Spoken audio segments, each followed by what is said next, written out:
على بيتكوفيتش أن تكون له الجرأة مثل ما كان لمواطنه ضيد أليلوزيتش. احنا كالمنافس مباشر مع بداية الحسابات والتصفيات ضيعنا 5 نقاط. أنا لا يمكن أن أضع على الفاشلين نموذج. هذه الأعذار اللي تزيد تخلينا نتغمقوا في الفشل.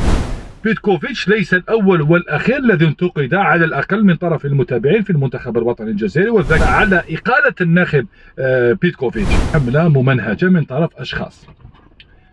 السلام عليكم، يا مرحبا، تحية طيبة، تحية رياضية لكل المتابعين على قناتنا. طبعا هذا الأسبوع كان محور الحديث عن المنتخب الوطني الجزائري، عن بيتكوفيتش ودوره في المنتخب الوطني الجزائري، انتقادات لأداء المنتخب الوطني الجزائري. في الجهة المقابلة هناك أصوات نادت بضرورة حماية المنتخب من محاولة زعزعة استقرار المنتخب الوطني الجزائري بحجة الحملة ضد الناخب بيتكوفيتش، حملة ممنهجة من طرف أشخاص. طبعا أنا كنت نزلت فيديو وكان فيه تفاعل كبير من قبل المتابعين، وتعليقات كانت كثير إيجابية، يعني كانت محطة للنقاش الراقي، وهذا دائما أتمنى أن يدوم على كل المواضيع التي نطرحها من خلال هذا الفضاء. لكن الشيء الذي يحز في نفسي أنه هناك من تحدث على أنه هناك حملة ضد المنتخب الوطني الجزائري وضد بيتكوفيتش. أنا حبيت نتوقف على هذه النقطة لنفتح زاوية للنقاش، لأنه لا نتحدث عن بيتكوفيتش الشخص، ولا نتحدث على رياض محرز الشخص، ولا عن بالرحمة الشخص، ولا عن مندي، وعلى أي من الأشخاص الذين تحدثنا عنهم يمثلون المنتخب الوطني الجزائري، وكما نقولوا دائما مكانتهم على العين وعلى الراس. لكن باش نبقاو مع المنتخب الوطني الجزائري كما دائما كنا نتحدث نقولوا على صعيد النتائج حسابيا رانا ملاح وتفصلنا 3 نقاط من 6، لكن الأداء يجب أن يتم تشخيص أداء المنتخب الوطني الجزائري والحديث عن النقائص الموجودة داخل بيت المنتخب، والحديث على الظروف التي يعيشها المنتخب الوطني الجزائري حاليا. بيتكوفيتش ليس الأول والأخير الذي انتقد على الأقل من طرف المتابعين في المنتخب الوطني الجزائري، والذاكرة ليست ببعيدة. ما عاشه جمال بالماضي الناخب السابق، ما عاشه ضيد أليلوزيتش، ما عاشه ليكانز، بن شيخة، جداوي، سعدان، والقائمة تطول وتطول في فترات سابقة، لأن المتابعين يحبوا المنتخب الوطني يكون في الطريق الصحيح. لكن إذا تكلمنا على حملة، لا، ولا واحد تكلم على حملة ضد المنتخب الوطني الجزائري، ولا واحد تحدث على إقالة الناخب بيتكوفيتش. لكن في الجهة المقابلة ما نوافقوش أيضا الجهات تتحدث مثلا تقول لك لا، لازم المنتخب الوطني بيتكوفيتش راهو مليح وندعموا المخطئين. لا يا سيدي، ما نوصلوش لهذه الدرجه ونقول لا المنتخب الوطني تاعنا راهو مليح، ولو كان جاي بيتكوفيتش نزيدو حتى ل 2030. وعلاش تشوفوا غير المنتخب الوطني الجزائري اللي راهو قريب من العوده الى المونديال، ومنتخبنا كما كانوا قالوا، وانا اتحدث على الاعلاميين زملائنا، دائما يكون النقاش راقي، لا اتحدث على بعض الجهات التي تريد اثاره الفتنه. انا اتحدث على وجهات النظر من طرف اعلاميين متابعين للشان الكروي الجزائري. قال لك انه 40 سنه كنا في الظلام. لا، في 40 سنة تأهلنا مع ضيد أليلوزيتش إلى الدور الثاني كأس إفريقيا مع الناخب بيتكوفيتش. تحدثنا توجنا بكأس إفريقيا، وصلنا إلى نصف النهائي من كأس إفريقيا، فيها طلعات وهبطات. ودائما إذا تكلمنا على التاريخ، لكن الحاضر الإمكانيات المتاحة للمنتخب الوطني الجزائري كبيرة. هناك من يجي يقول لك لا، حتى المنتخبات الكبيرة في أوروبا على غرار إيطاليا وألمانيا راهي تعيش في فترة فراغ. علاش حنايا نحطوا وحده الاستثناء؟ أن لا يمكن أن أضع على الفاشلين نموذج، وإنما أتحدث على نماذج لمنتخبات ناجحة كيف يمكن أن نصل إلى ما وصلوا إليه. علاش ما ناخذوش فرنسا كنموذج، أو إسبانيا، أو البرتغال، تيكي تاكا، رونالدو بدوره مع المنتخب البرتغالي، كيف تأهلت المنتخب التونسي جارنا لتأهل كأحسن دفاع وتأهل إلى المونديال، المنتخب المغربي، المنتخب المصري. علاش لازم نقول الكاميرون ثاني ما مش ملاح، نيجيريا ثاني ما مش ملاح؟ هذه الفتره الله غالب، هذه الاعذار اللي تزيد تخلينا نتغمقوا في الفشل. عادي اذا غلطنا ممكن نصحح، لكن اذا فشلنا ما نقولوش لا عادي الفشل راهو على الجميع، والله غالب كما السيد اللي ما جابش البكالوريا يقول لك لا والله البكالوريا هذا كانت صعيبه ونسبه النجاح كانوا 40% اللي ما نجحوش، يعني عادي كي ما جبناش البكالوريا. لا يا سيدي، انا ناخذ نماذج للناجحين. قال انا ما نجحتش لانه السبب الاول، السبب الثاني، السبب الثالث، والسبب الرابع. منها نقوم بالتشخيص ونشتغل على الامور الاخرى. نشتغل على الامور الاخرى، لانه مثلا بين الامور اللي نشخصوها نقولوا انه مع منتخب السويد تلقينا 4 اهداف مقابل 3. منتخب السويد منتخب متوسط في تصفيه كاس افريقيا، مرتبه ما قبل الاخيره في مجموعه ضمن كوسوفو وسلوفينيا وسويسرا. هذه خلينا نعرفوا مستوى منتخبنا. بيتكوفيتش على مدار سنه ونصف وشويه 16 مباراه خاضها، انهزم في مبارتين مع غينيا ومع السويد. منتخب غينيا هذا لما خرجنا في التصفيات قلنا انه هو من سيكون المنافس للمنتخب الوطني الجزائري في تصفيات الموندياليه، راهو اقصي من تصفيات الموندياليه، لكن مش احنا اللي قصيناه. احنا كالمنافس مباشر مع بدايه الحسابات والتصفيات ضيعنا 5 نقاط، انهزمنا وتعادلنا. يعني نقولوا سلامة المنتخبات الموجودة بوتسوانا ولا موزمبيق ولا أوغندا اللي قامت بنتائج إيجابية وأبعدت منتخب غينيا من السباق. حسابيا غينيا منافسنا المباشر كان أحسن منا، رانا في المرتبة الأولى الحمد لله، رانا على مرمى حجر 3 نقاط ونتأهلوا الحمد لله، حسابيا رانا ملاح. لكن هذا ما تغرناش، نقوموا بالتشخيص لواقع لنا عايشينه، لواقع اللي رانا عايشينه.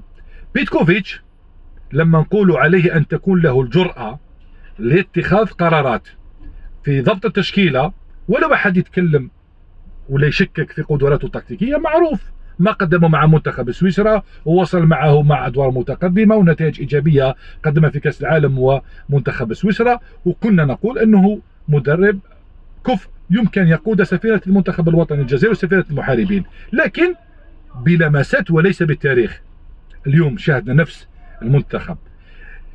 هناك من يجي يقول لك لا هو ورث منتخب متهلهل بعد شهرين من اقصاء من الدور الاول من كاس افريقيا، كان صعب، لكن سنه ونصف. على بيتكوفيتش ان تكون له الجرأه مثل ما كان لمواطنه ضايد اليروزيتش لما استلم المنتخب الوطني في 2012. ما تأهلناش الى كاس افريقيا في تلك الفتره، قبل ما يجي هو كانوا بقاء المباريات التصفيويه، لكن قام بابعاد ركائز المنتخب اللي كانت تلك الفتره التي اصبحت لا تقدم ما يجب ان تقدمه، ابعاد عنتر يحيى وزياني ومطمور، ولو طريقه مش لازم نتكلموا عليها، لكن اعاد بناء منتخب شاب باسماء جديده، اسماء تملك روح. بيتكوفيتش سنه ونصف ما اشتغلش على هذه النقطه، يجب ان يشتغل عليها، يجب ان يشتغل عليها بمساعدة الطاقم الفني وبمساعدة الاتحادية الجزائرية وبمساعدة المتابعين، لأنه هذا حل من الحلول. المنتخب يفتح أبوابه للأكثر جاهزية ولأسماء شابة وليس بالشرعية التاريخية لمن سبق. ما حدث أيضا بين بالرحمة وأيضا يوسف بالليلي والكثير، قال لك هناك بعض الأمور اللي كانت تحثوا عليها من خلال ستوريات اللي كانت، الحمد لله تدخل العقلاء وعادت الامور الى مجاريها، لانه كانت في اشاره انه نوعا ما هناك اختلاف ما بين بالرحمه ويوسف بالليلي، لكن باشره خير بعد هذا الاسطوري اللي نشاهدوه يثبت انه العلاقه وطيده، وهذا يعود بالايجاب للمنتخب الوطني الجزائري. ايضا اللاعب الشاب مازا اللي خرجت بعض الاقوال قالك لا وخلاص ومسح كل الصور نتاعو بقميص المنتخب الوطني الجزائري وراهو حزين وراهو ماهوش مليح. ممكن يفوت فترة صعيبة ويكون مقلق شوية ومن حقه يتقلق، ولكن اللي يتقلق مش لازم نرضوه، لازم نخيروا مصلحة المنتخب الوطني هي الأولى. مازا نشر ستوري قال موعدنا شهر أكتوبر، لكن شهر أكتوبر ليس كموعد فقط، وإنما يجب أن نشتغل عليه، يجب أن نشتغل عليه من كل النواحي. بعد عندنا مباراة مع منتخب الصومال وعندنا مباراة أيضا مع منتخب أوغندا، لم تحدد بعد، كنا نقول ستكون بنلعب نيلسون مانديلا في الجزائر، لكن هناك اطراف تتحدث داخل بيت الاتحاد الافريقي انه ربما لن يكون الاستقبال في الجزائر. احنا ما يهمناش، حنايا في الروزنامه منتخب الصومال مباراه خارج الديار هو اللي راح يستفاد، مش احنا. هو خارج، هو حسابيا خارج من السباق، وحنا حتى نتاهل المونديال لازمنا 3 نقاط. مع الصومال ولا مع اوغندا تكفينا 3 نقاط ونتاهلوا. مع منتخب الصومال يستقبلنا في عاصمته، ولا يستقبلنا هنا في الجزائر، ولا يستقبلنا في كامبالا في عاصمه اوغندا، لا يهمنا ذلك، وانما هي مباراه خارج الديار. هو اللي حيستفاد من ناحيه الامور التنظيميه وايضا تنقلاته، لانه هو ما عنده ما يخسر. لكن احنا مباراة خارج الديار سنلعبها مثل ما لعبنا مباراة غينيا، ومثل ما لعبنا مباراة بوتسوانا وكل المنتخبات الأخرى. لهذا لا أحد تحدث على استقالة بيتكوفيتش، ولا نوافق من يتحدث على استقالة بيتكوفيتش، ولا نوافق أيضا من يقول أنه لازم المنتخب بحاجة إلى ديكليك كبير، لأنه خرجت بعض الأصوات تقول لك لا، لازم تكون عندنا الجرأة، وعلى صادي رئيس الاتحاد تكون عنده الشجاعة، مثل ما تمت إقالة فايد ألولوزيتش مع المنتخب المغربي قبل ايام من المونديال. جابوا الركراكي والركراكي وصلهم الدمي فينال. احنا ممكن نديروا كيما هيداك؟ لا، مش لازم. احنا ما وصلناش للدرجه هذه، وما وصلتش الامور داخل بيت المنتخب الوطني هذه الدرجه، وانما يجب اصلاح امور اصبحت ظاهره للعيان. تتلقى 17 هدف في 16 مباراه كثير. في تصفيات المونديال تتلقى 7 اهداف في 8 مباريات كثير. تصنيفك مع دفاعك مع المنتخبات المجموعات التسع في المرتبة الثالثة مع أصحاب المراتب الثالثة. منتخب تونسي تأهل إلى المونديال بصفر هدف تلقاه، أو تلقى هدف واحد فقط. باش تكون قوي لازم لك حراسة مرمى، لازم لك رباعي الدفاع، منظومة دفاعية، وسط ميدان، وروحوا نمشوا إلى الخط الأمامي. شيخ رابح سعدان الله يذكره على خير، زمان ما كانش عنده خيارات كبير في الامام، لكن وصلنا للمونديال في 2009 بصلابه دفاعيه، بخطه محكمه دفاعيه، برباعي دفاع اللي كان عنتر يحيى وبوقره وحليش وبالحاج. تمكنا من تغطيه المرمى بقواوي ومبولعي وشاوشي. وصلنا الى المونديال وتألقنا في كأس افريقيا 2009 اعتقد، 2010 قبل المونديال جنوب افريقيا. هذه الامور يجب ان ناخذها بعين الاعتبار، وعلى القائمين على المنتخب الوطني ان لا ينساقوا وراء تداعيات لا تصب في مصلحه المنتخب الوطني. وايضا ولا واحد فينا ماذا بينا يتزايد يقول لك لا الوطنيه ولازم نقوم على المنتخب الوطني، وهناك حمله ضد المنتخب وهناك حمله ضد بيتكوفيتش. ما كاين لا حمله ولا 2 ولا 3. هناك قراءه فنيه من متابعين مغيورين على المنتخب الوطني الجزائري، عندهم من الوطنية ما عندهم. مش لازم نخونوهم، ومامتو مش لازم الاخرين يطبلوا ويزمروا لفشل الفاشلين. ما نقولوش فاشلين، نقول المخطئين. ما نقولوش مخطئين، اللي نقول الذين هم غير على صواب، ما ليسوا على صواب في هذه النقطة. نقطة إلى السطر. ماذا بيا تكون عندنا تعليقات ونقاش راقي مع المتابعين فيما يخص قضية المنتخب الوطني الجزائري وما يجب عليه أن يكون شهر أكتوبر. وأعتقد أنه ما حدث سيصب بالإيجاب للمنتخب الوطني الجزائري في شهر أكتوبر، لأنه كانت أمور كالم.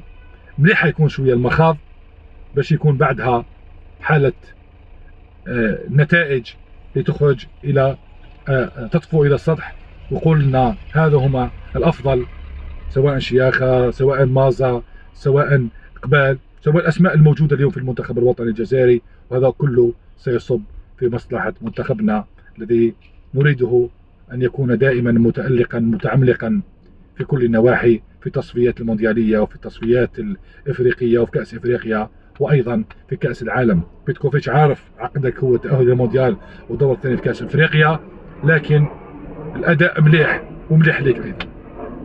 شكرا والسلام عليكم.